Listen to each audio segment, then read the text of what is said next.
கிறிஸ்துவுக்குள் பிரியமானவர்களே, இயேசுவின் நாமத்தில் இந்த தியான வேலைக்கு உங்களை அன்புடனும் மகிழ்ச்சியுடனும் வரவேற்கிறேன்.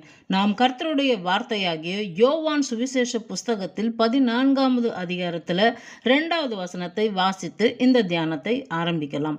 என் பிதாவின் வீட்டில் அநேக வாசஸ்தலங்கள் உண்டு.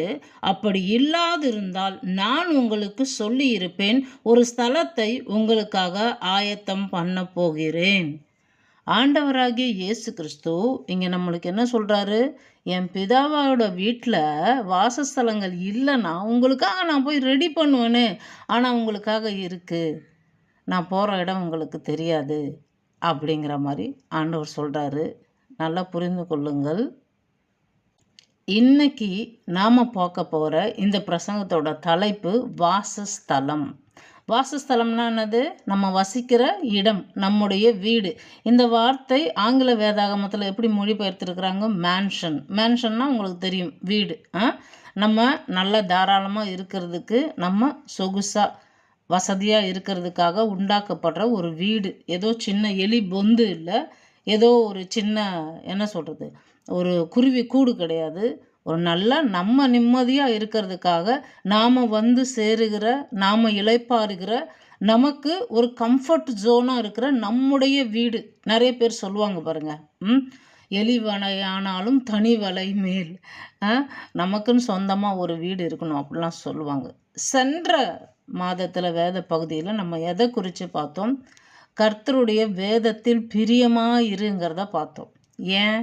கர்த்தருடைய வேதம் என்னென்னது சொல்லியிருக்கு. அப்போ அந்த ஆசீர்வாதங்கள்லாம் நமக்கு சொந்தமானது. கர்த்தருடைய வேதத்தை தியானிக்க அதில் நம்மளை குறித்து என்ன எழுதியிருக்கு, இயேசுவை குறித்து என்ன எழுதியிருக்கு, நாமும் இயேசுவும் எப்படி இருக்கிறோம், பிதா நமக்காக என்னவெல்லாம் செஞ்சுருக்கிறாரு, இயேசுவை நம்மளுக்கு கிஃப்டாக கொடுத்துருக்கிறாரு. இப்போ கூட நம்ம கிறிஸ்மஸ்லாம் கொண்டாடணும் இல்லையா? அப்போ ஆண்டவராகிய இயேசு கிறிஸ்து நமக்கு செய்யாத எந்த நன்மையும் கிடையாது. எதுவுமே அவர் விட்டுடல, எல்லாமே நமக்காக செஞ்சுருக்கிறார். அப்போது நிறைய பேர் வீடு இல்லை, அது இல்லைன்னு நிறைய புலம்பலோடு கூட இருப்பீங்க. உங்களுக்கு ஒன்று சொல்கிறேன். இப்போ ஆண்டவர் சொன்ன வார்த்தை என்னது? வாசஸ்தலம்னு சொல்லியிருக்கோம். உங்களுக்காக ஏற்கனவே இருக்குது எல்லாமே. நான் பிதாவோட வீட்டுக்கு போகிறேன் அப்படிங்கிறார். அப்போ அவருக்கே ஒரு வீடு இருக்குது. அவர் நம்மளை ரட்சிக்க வந்தார்னா நமக்கு எதையாவது ஆயத்தப்படுத்தாமல் இருப்பாரா? என்னங்க வீட்டை பற்றி பேசுகிறீங்க அப்படின்னு. நாம் போய் சேர்ற இடம் அதாங்க. நம்ம இந்த உலகத்தில் வாழும்பொழுது எனக்கு இது இல்லை, அது இல்லை, அவன் எடுத்துக்கிட்டான், இவன் பறிச்சுக்கிட்டான், நிறைய காரியங்களை யோசிக்கிறோம். ஆனால் நம்ம ஒன்று புரிந்து கொள்ளணும். இந்த நிரந்தரமே இல்லாத இந்த பூமியில் நம்ம வாழ்ந்தாலும், இங்கே மரித்து மண்ணுக்கு போன பிறகு நம்முடைய ஜீவன், நம்முடைய ஆவி எங்கே போய் சேரப்படுது? பிதாவுடைய வீட்டில் போய் சேரப்படுது. நமக்கென்று ஒரு வாசஸ்தலம் அங்கே இருக்குது. அதனால் எதை குறித்தும் கவலைப்படாதீங்க. இங்கேயும் ஆண்டவர் நம்மளை நன்மையான ஈவுகளை தந்து வாழ வைக்கிறவர். அங்கேயும் நம்ம போய் சேர்ந்து அவரோடு கூட நித்தியமாக வாழப்போகிறோம். இதை மனதில் வைத்துக்கொள்ளணும். ஏன்னா வேதத்தில் நிறைய வீடுகளை குறித்து சொல்லப்பட்டிருக்கு. ஆதியாகமம் புஸ்தகம் 24வது அதிகாரம் 38வது வசனம் வாசித்து பார்த்தீங்கன்னா, ஆபிரகாம் கூடாரங்களை போட்டு வாழ்ந்தவன். அழகாக நம்மளை மாதிரி கல் மண் சிமெண்ட் வச்சு வீடு கட்டினவன் கிடையாது. அவனே அவ்வளோ சொஃபஸ்டிகேட்டடாக இருக்கிற அளவுக்கு அவனுக்கு வீடெல்லாம் உண்டு பண்ணி இருந்தான். அப்போ அவனுடைய எஜமான், அவன் தான் எஜமான். அவனுடைய வேலைக்காரன் என்ன பண்ணுறான்? அவனுடைய மகனுக்கு ஈசாக்குக்கு பெண் தேட போகும்பொழுது அந்த எதிர்பார்ட்டிக்கிட்ட, அவங்களுடைய சம்மந்திமார்கிட்ட, அவங்க வீட்டில் என்ன சொல்கிறாங்க?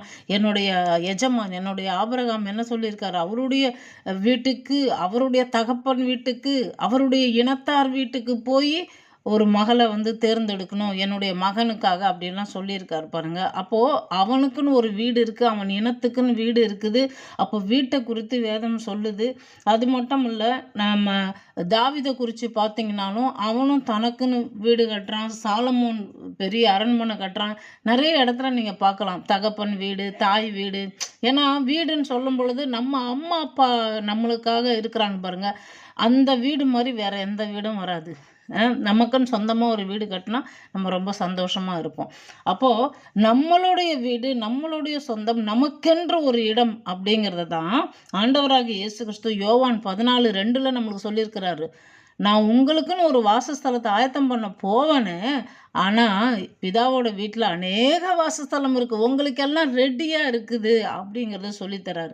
அப்போ நீங்கள் எதை குறித்தும் கவலைப்பட வேண்டியது இல்லை. இந்த பூமியில் நம்மளை ஆண்டவர் எந்த வழியில் வாழ சொல்கிறாரோ, நீதியின் பாதையில், நேர்பாதையில், கர்த்தருடைய வேதத்தில் நம்ம பிரியமாக இருந்து அவர் நமக்காக என்னெல்லாம் வச்சிருக்கிறாரு அதையெல்லாம் நம்ம தியானித்து பார்க்க பார்க்க என்னாகுது, நமக்கு நிம்மதியும் சமாதானமும். ஓகே, எனக்குன்னு ஆண்டவர் நிறைய முக்கியத்துவம் கொடுத்துருக்கிறாரு, என்னை ரொம்பவும் நேசிக்கிறாரு, என்னை இது நாள் வரைக்கும் நடத்தினவர் தொடர்ந்து நடத்துவார், என் ஜீவன் பிரிந்த பின்னும் எனக்கு ஒரு வாசஸ்தலத்தை ஆயத்தம் பண்ணியிருக்கிறேன், நான் அங்கே போய் சேர்ந்துருவேன், எனக்கு இடம் இல்லாமல் நான் இங்கே அங்கே சுற்றிக்கிட்டு இருக்க மாட்டேன், எனக்கு நிரந்தரமான காரியங்கள் இருக்குது, பரம குடியிருப்பு இருக்கிறது அப்படிங்கிற எண்ணம் நம்மளுக்கு வர வேண்டும்.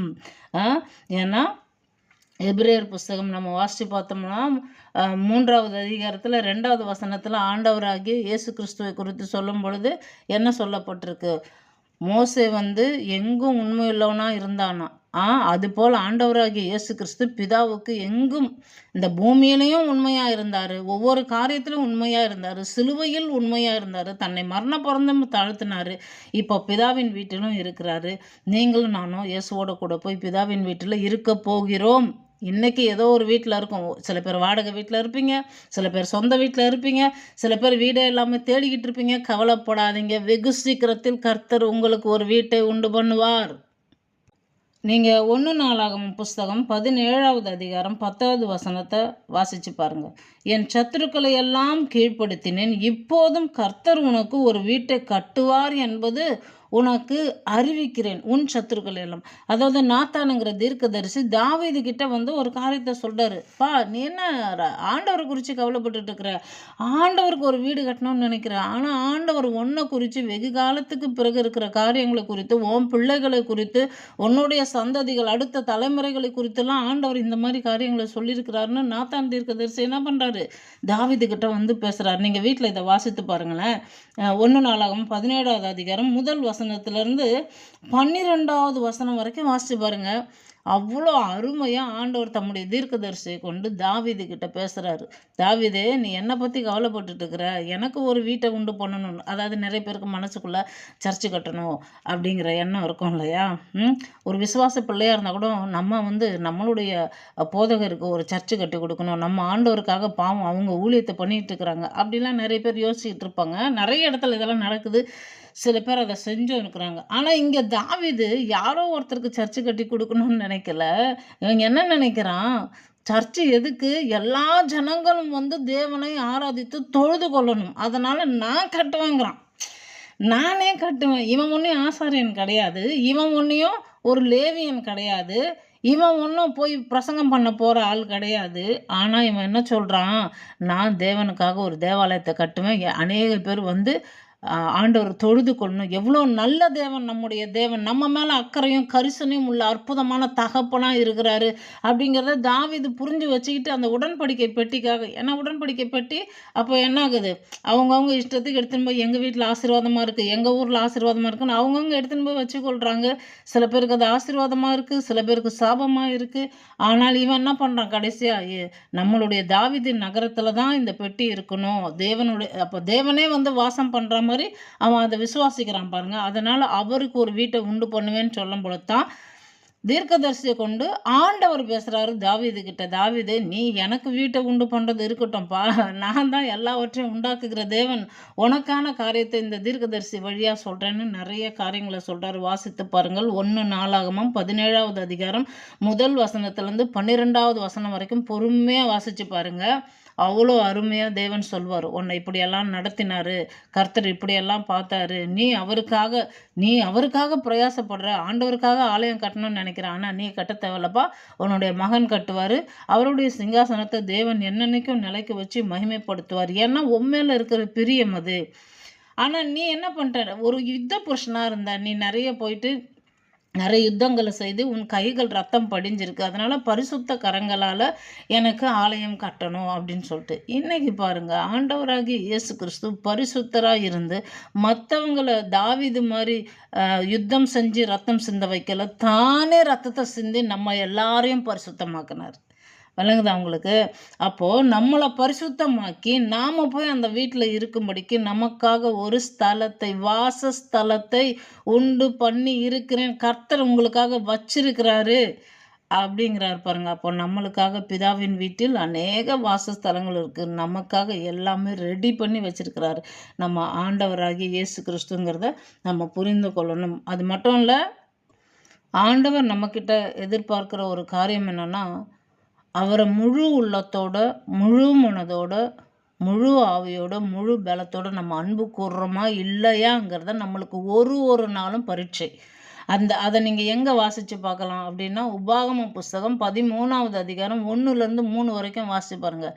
நம்ம எதையோ பார்த்து எதையோ நம்பிடுறோம். ஆனால் நல்லா புரிந்து கொள்ளுங்கள், ஆண்டவராகிய இயேசு கிறிஸ்து நம்ம மேலே ரொம்ப பிரியமாக இருக்கார். இந்த பூமியில் நமக்காகவே வாழ்ந்தார். இப்போ நாம் ஆண்டவருக்காக வாழ்கிறோமா, இல்லை ஏதாவது அற்புத அடையாளங்களை பார்த்து எது பின்னாடியாவது போயிடுறோமா? வேதத்தில் நம்மளை குறித்து சொல்லியிருக்கிறது, ஆண்டவர் குறித்து சொல்லியிருக்கிறது, அதை தியானித்து கர்த்தருக்காக வாழ நினைக்கிறோமா? இல்லை முழு அன்போடு முழு பலத்தோடு நான் தேவனுக்காக தான் வாழ்ந்தே தீருவேன், அவருக்காக ஒரு வாசஸ்தலத்தை ஆயத்தம் பண்ணுவேன். எப்படி யார் இவன் சொல்கிறான் பாருங்கள், தாவீது. கர்த்தருக்காக நான் செய்வேன், கர்த்தருக்காக மகனை நீ கட்டுடா பெரிய தேவாலயத்தை அப்படின்லாம் எவ்வளோ வாரி இறைச்சான். தாவீது போன்ற பரலோக மனப்பான்மை நம்மளுக்கு இருக்கா? அப்போ நம்ம கட்டாயமாக எங்கே போய் சேருவோம்? பரலோக வீட்டில், பிதாவின் வீட்டில். யோவான் 14:2 வாசிச்சோம் பார்த்தீங்களா? பிதாவின் வீட்டில் உங்களுக்கும் எனக்கும் ஆண்டவர் என்ன பண்ணியிருக்காரு? வாசஸ்தலத்தை வைத்திருக்கிறார். நாம் அங்கே போய் வசிக்க போகிறோம். அதனால் இன்னைக்கு இங்கே இருக்கும்பொழுது இது இல்லை அது இல்லை குறைய நினைக்காதீங்க. உங்கள் வீட்டில் உங்கள் அம்மா அப்பா உங்களை எவ்வளோ நல்லா பார்த்துக்கிட்டாங்களோ அதை விட அற்புதமாக நம்மளை ஒவ்வொரு நாளும் நடத்துகிற ஒரு தேவன் இருக்கிறார். வீடு இருக்குது நம்மளுக்கு. அதனால் கவலைப்படாதீங்க. உங்களுக்கு வீடு உண்டாகி இருக்கிறது, இந்த பூமியிலையும் உண்டாகி இருக்கும், பரலோகத்திலும் உண்டாகி இருக்கும் என்பதை நம்பிக்கையோடு விசுவாசத்தோடு நாள்தோறும் அவரை பற்றி கொள்ளுங்கள். வாசஸ்தலம் ரெடியாக இருக்குது. அவருக்காக நம்ம வாழ வேண்டியது தான் நம்மளுடைய பொறுப்பு. ஏன்னா அவர் யார்? நம்முடைய பிதா. நமக்கு என்ன இருக்குது? பிதாவின் வீட்டில் நம்மளுக்கு ஒரு வாசஸ்தலம் இருக்குது. சரிங்களா? நம்ம ஜெபித்து நிறைவு செய்யலாம். அன்பும் இரக்கமுள்ள நல்ல பிதாவே, இயேசுவின் நாமத்தினாலே உம்மிடத்தில் வருகிறோம். இந்த வேலையில் எங்களை தாழ்த்துகிறோம், ஒப்பு கொடுக்கிறோம். தெய்வீக தயவுக்காக நன்றி செலுத்துகிறோம். சர்வ வல்லமுள்ள ராஜா, இதோ இப்பொழுதும் உம்முடைய கிருபை எங்கள் மீது இருப்பதற்காக நன்றி. நல்ல கர்த்தாவே, உமக்கு நன்றி ஆண்டவரே, நன்றி நன்றி. இந்த வேலையிலும் வீட்டை குறித்து பேசியிருக்கிறீர், அதற்காக நன்றி. வாசஸ்தலம் என்ற தலைப்பில் இந்த போதகத்திலே ஆண்டவரே நீர் எங்களுக்கு போதித்து சொன்ன வார்த்தைகளுக்காக நன்றி. தாவீதின் மனப்பான்மை, பரலோக ராஜ்யத்தின் மனப்பான்மை எங்களுக்கு இருக்கும்படிக்கு தேவனுக்காக நாங்கள் வாழ்வது மட்டுமல்ல, தேவனுக்காக வாசஸ்தலத்தை உண்டு பண்ண வேண்டும் என்கிற வாஞ்சையோடு நாங்கள் வாழும்பொழுது எங்களுக்காக ஏற்கனவே தேவன் எல்லாவற்றையும் செய்து முடித்திருக்கிறது. பரலோகத்தில் எங்களுடைய குடியிருப்பு இருக்கிறது. அதற்காக நாங்கள் நன்றி செலுத்துகிறோம். நாங்கள் எங்கும் உண்மையுள்ளவர்களாக இருந்து தேவனுடைய பிள்ளைகளாக இருந்து கர்த்தருக்காகவே வாழும்படிக்கு எங்களை பலப்படுத்தும், உறுதிப்படுத்தும் ஆண்டவரே. நீரே எங்களை வழிநடத்தும். பரிசுத்த ஆவியானவரை கொண்டு நீர் வைத்திருக்கிற திட்டங்களை எல்லாம் எங்களுக்கு வழிகாட்டி நடத்துவீராக. உமக்கே துதி கனம் மகிமை யாவற்றையும் ஏறெடுக்கிற இயேசுவின் நாமத்தில் பிதாவே, ஆமேன். நம்முடைய கர்த்தராகிய இயேசு கிறிஸ்துவின் கிருபையும் பிதாவாகிய தேவனுடைய அன்பும் பரிசுத்தமுள்ள ஆவியானுடைய ஐக்கியமும் சந்தோஷமும் சமாதானம் இப்பொழுதும் எப்பொழுதும் சதா காலமும் நம் ஆண்டவரும் இரட்சகரும் ஆகிய இயேசு கிறிஸ்துவின் 2ஆம் வருகை மட்டும் நம்மோடு கூடவே இருப்பதாக. ஆமேன். செல்வோம் வாருங்கள் தந்தையின் வீட்டிற்கே, தந்தையின் வீட்டிற்கே, தந்தையின் வீட்டிற்கே, தந்தையின் வீட்டிற்கே செல்வோம் வாருங்கள். தந்தையின் வீட்டிற்கே, தந்தையின் வீட்டிற்கே, தந்தையின் வீட்டிற்கே. God bless you.